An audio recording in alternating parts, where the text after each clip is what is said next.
ایران نے سعودی عرب اور یمن کے درمیان بڑھتی کشیدگی کو کم کرنے کے لیے فوری اور مؤثر مذاکرات کی ضرورت پر زور دیا ہے۔ ایرانی وزارت خارجہ کے ترجمان اسماعیل بقائی کا کہنا ہے کہ سعودی عرب اور یمن کا تنازع کوئی فوجی حل اس کا ممکن نہیں ہے، اور انہوں نے کہا کہ یمنی عوام کی مشکلات کے خاتمے اور خطے میں امن و استحکام کے لیے جو کوششیں کی جا رہی ہیں ان میں واحد راستہ مذاکرات کی میز پر واپسی اور طے شدہ روڈ میپ پر مکمل طور پر عمل درآمد ہے۔ ایرانی ترجمان نے خطے میں امریکی پالیسیز کو شدید تنقید کا نشانہ بنایا اور کہا کہ امریکہ کے اقدامات نے یمن کی صورتحال کو مزید پیچیدہ کر دیا ہے۔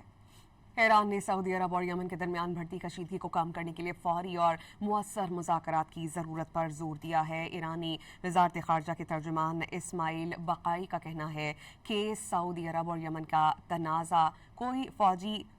حل اس کا ممکن نہیں ہے، اور انہوں نے کہا کہ یمنی عوام کی مشکلات کے خاتمے اور خطے میں امن و استحکام کے لیے جو کوششیں کی جا رہی ہیں ان میں واحد راستہ مذاکرات کی میز پر واپسی اور طے شدہ روڈ میپ پر مکمل طور پر عمل درآمد ہے۔ ایرانی ترجمان نے خطے میں امریکی پالیسیز کو شدید تنقید کا نشانہ بنایا اور کہا کہ امریکہ کے اقدامات نے یمن کی صورتحال کو مزید پیچیدہ کر دیا ہے۔